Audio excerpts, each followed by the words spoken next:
Week 7 ultrasound ചെയ്തപ്പോൾ baby പിടിച്ചിരിക്കുന്നത് കോർണുവ എന്ന് പറയുന്ന സ്ഥലത്താണെന്ന് കണ്ടു. കോർണുവ എന്ന് പറയുന്നത് നമ്മുടെ ഫെലോപ്പിയൻ ട്യൂബും യൂട്രസിൻ്റെയും ഇടയിലുള്ള സ്പേസാണ്. അവിടെയാണ് നമ്മുടെ ഒവേറിയൻ ആർട്ടറിയും അങ്ങനെ വെയിനൊക്കെ ഇൻസേർട്ട് ചെയ്യുന്ന സ്ഥലമാണ്. അപ്പം അവിടെ ബേബി പിടിച്ചു കഴിഞ്ഞാൽ അവിടെ ആ ബ്ലഡ് വെസൽസ് റപ്ചറായി മരിക്കും.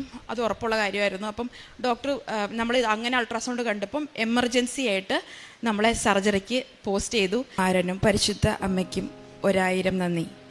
എൻ്റെ പേര് സുമറാണി, ഹസ്ബൻഡിൻ്റെ പേര് വിനു, വാവയുടെ പേര് ഹന്ന. ഞങ്ങൾ വരുന്നത് നടുവട്ടം ഇടവകയിൽ നിന്നാണ്. എറണാകുളം ജില്ലയിലുള്ള സ്ഥിരതാമസമാക്കിയിരിക്കുന്നത് കാനഡയിലുള്ള ഹാമിൽട്ടൺ എന്ന് പറയുന്ന സിറ്റിയിലാണ്. ഞങ്ങൾക്ക് ഒരുപാട് അനുഗ്രഹങ്ങൾ ഉടമ്പടിയിലൂടെ ഞങ്ങൾക്ക് ലഭിച്ചു. അമ്മ മാതാവിൻ്റെ അനുഗ്രഹമാണ് ഹന്നമോള്. ഞങ്ങൾ കാനഡയിൽ നിന്ന് 2022 ഇവിടെ ട്രീറ്റ്മെൻറ്റിനായിട്ട് വന്നു. കാരണം മക്കളില്ലാതെ 7 കൊല്ലം കഴിഞ്ഞായിരുന്നു. കാനഡയിൽ പല ട്രീറ്റ്മെൻറ്റ് മൊഡാലിറ്റീസൊക്കെ നമ്മൾ ട്രൈ ചെയ്ത് നോക്കിയായിരുന്നു. പക്ഷേ ഒത്തിരി മിസ്കാരേജുകളും മക്കളില്ലാത്ത അവസ്ഥയിൽ തന്നെയായിരുന്നു കാനഡയിൽ തന്നെ. അപ്പം ഞങ്ങൾ ഇന്ത്യയിലോട്ട് വന്നപ്പം ഞങ്ങൾ ഇവിടെ ഒരു നല്ലൊരു ആശുപത്രിയിൽ ഡോക്ടറെ കാണുകയും പ്രത്യേക കുഴപ്പങ്ങളൊന്നുമില്ല, മക്കൾ പെട്ടെന്ന് തന്നെ ഉണ്ടാവും എന്നൊക്കെ ഡോക്ടർമാർ പറയുകയും ചെയ്തു. പക്ഷേ മക്കളുണ്ടായില്ല. ഞങ്ങൾ എന്നിട്ട് ജൂണിൽ 8, 2022 ഇവിടെ വന്ന് ഉടമ്പടി എടുത്തതിന് ശേഷം എനിക്ക് ഉടമ്പടി ജീവിതം നയിക്കാൻ സാധിച്ചു. പ്രാർത്ഥനയിലും വിശുദ്ധ കുർബാനയിലുള്ള ഭക്തി വർദ്ധിക്കുകയും ഞങ്ങൾക്ക് വളരെ പോസിറ്റീവായിട്ട് ജീവിതത്തെ കാണാനും സാധിക്കുകയും ചെയ്തു.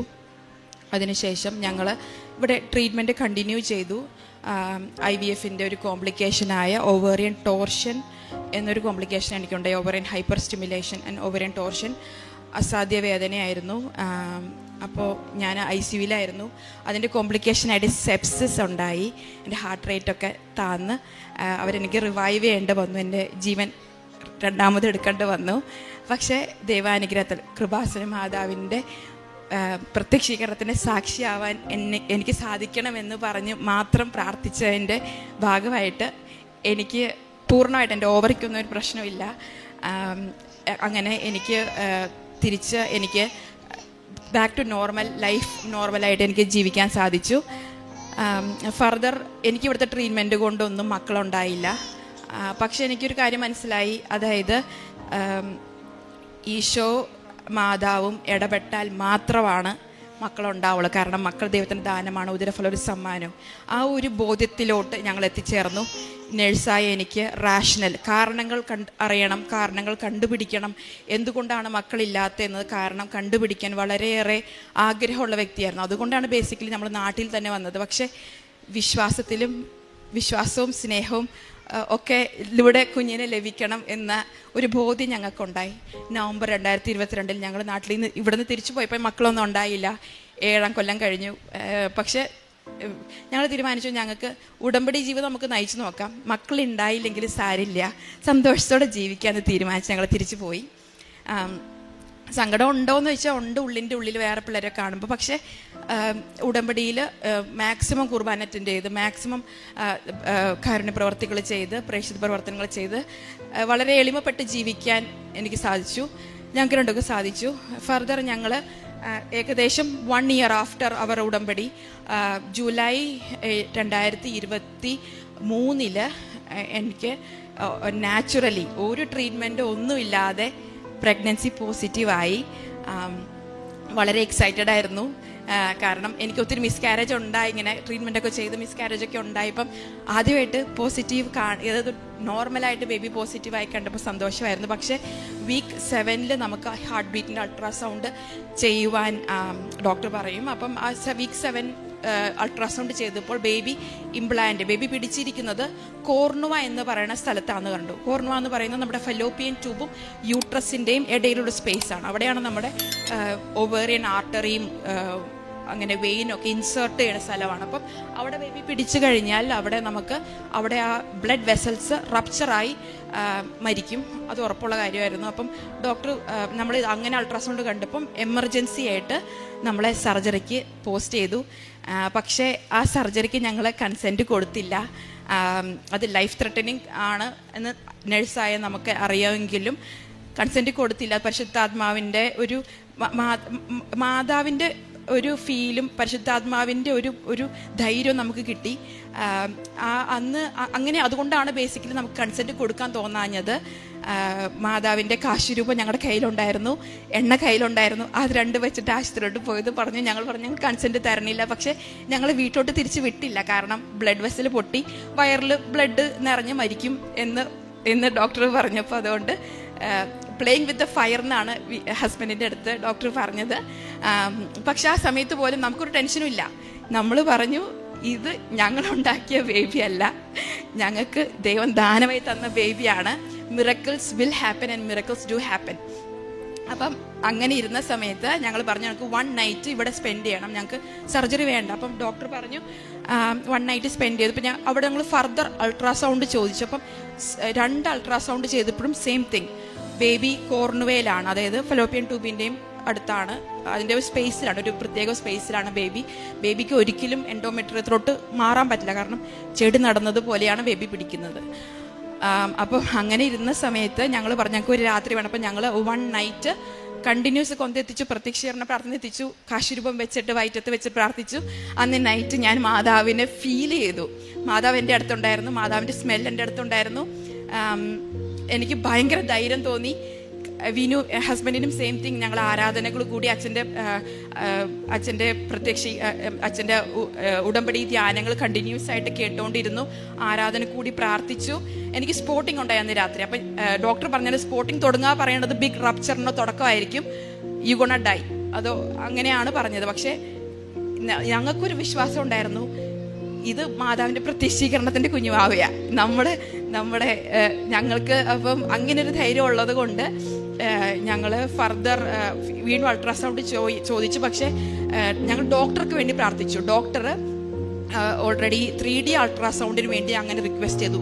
ഇത് ചെറിയൊരു കാര്യമാണ് ട്യൂബൽ പ്രഗ്നൻസി എന്നുള്ളത്, ഒരു ബിഗ് ഡീലല്ല. പക്ഷെ ആ ഡോക്ടർക്ക്, കനേഡയിലെ ഡോക്ടർക്ക്, ഓസ്ട്രേലിയയിലുള്ള ഡോക്ടർക്ക് ഓൺലൈൻ റെഫറൽ ചെയ്യുകയും അങ്ങനെ 3D അൾട്രാസൗണ്ട് വീഡിയോ ഒക്കെ എടുത്ത് അവർ റെഫറൽ ചോദിക്കുകയൊക്കെ ചെയ്തു. ഇത് ചെറിയൊരു കാര്യത്തിന് വേണ്ടി എൻ്റെ കേസ് ഇത്ര മാത്രം ഇമ്പോർട്ടൻസ് എടുത്ത് പരിഗണിക്കാൻ ഞാൻ ആരുമല്ല.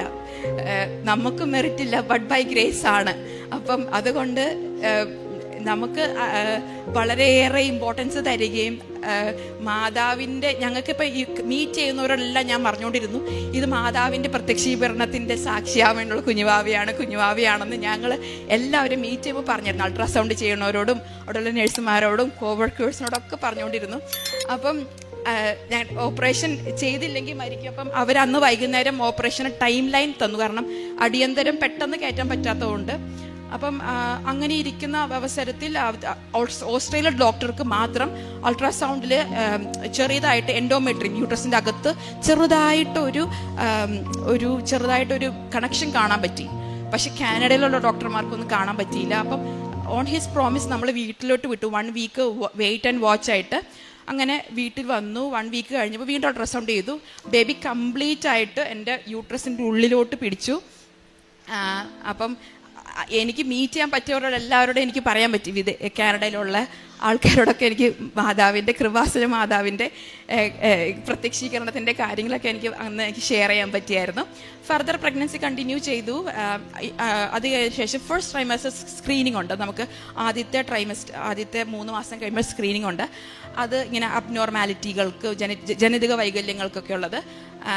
അത് ടെസ്റ്റ് ചെയ്തപ്പോൾ അത് പോസിറ്റീവ് ഫോർ ട്രൈസോമി 18 കണ്ടു. അതൊരു ജനിതക വൈകല്യമാണ്. അപ്പം ആ വൈകല്യത്തിന് പോസിറ്റീവ് കണ്ടപ്പം നമുക്ക് ടെൻഷനൊന്നുമില്ല. കാരണം ഈ കുഞ്ഞുവാവനെ മാതാവ് തന്നതാണ്, ഈശോയോട് ചോദിച്ചു തന്നത്. അപ്പം മാതാവ് നമ്മുടെ കേസ് ഫയൽ എടുത്തുകൊണ്ട് മാതാവ് സെറ്റാക്കി തരുമെന്ന് ഞങ്ങൾക്ക് കുറച്ച് വിശ്വാസമുണ്ട്. അപ്പം ഫർദർ NIPT എന്ന് പറഞ്ഞ ടെസ്റ്റ് ചെയ്തപ്പോൾ it came negative for any sort of anomalies. Baby ഹെൽത്തിയാന്ന് പറഞ്ഞു. അതിനുശേഷം എനിക്ക് വേറെ ഒരു കോംപ്ലിക്കേഷൻ ഉണ്ടായിരുന്നു, സബ് കോറിയോണിക് ഹെമറേജ്. അത് ബ്ലീഡിംഗ് ആണ്. നമുക്ക് കണ്ടിന്യൂസ് ആയിട്ട് എനിക്ക് ബ്ലീഡിംഗ് ആയിരുന്നു. 10 സെൻറ്റിമീറ്റർ ക്ലോട്ട് ഉണ്ടായിരുന്നു. ആ സമയത്ത് ബ്ലീഡിംഗ് ഒക്കെ വരുമ്പോൾ തന്നെ ആയാലും ഒരു വല്ലാത്ത ഒരു ധൈര്യം ഉണ്ടായിരുന്നു മനസ്സിൻ്റെ ഉള്ളിൽ.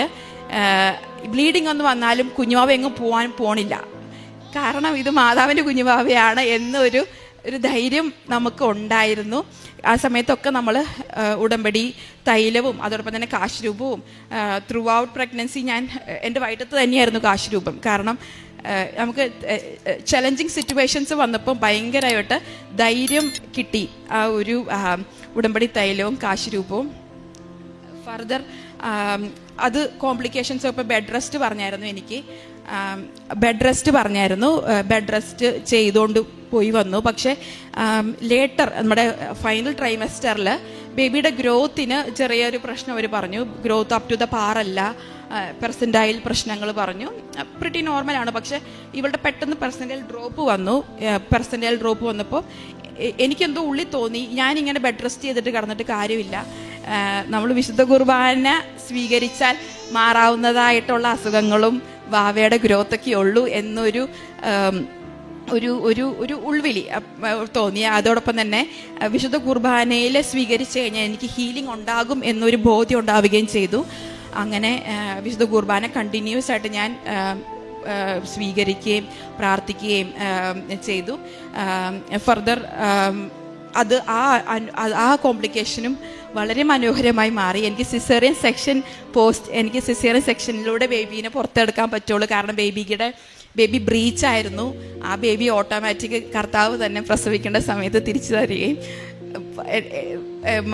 മാതാവ് ശരിക്കും ഡോക്ടറെ പോലെ വന്ന് വളരെ സ്മൂത്ത് ഡെലിവറിയും സ്മൂത്തായിട്ട് എല്ലാ കാര്യങ്ങളും നടന്നു.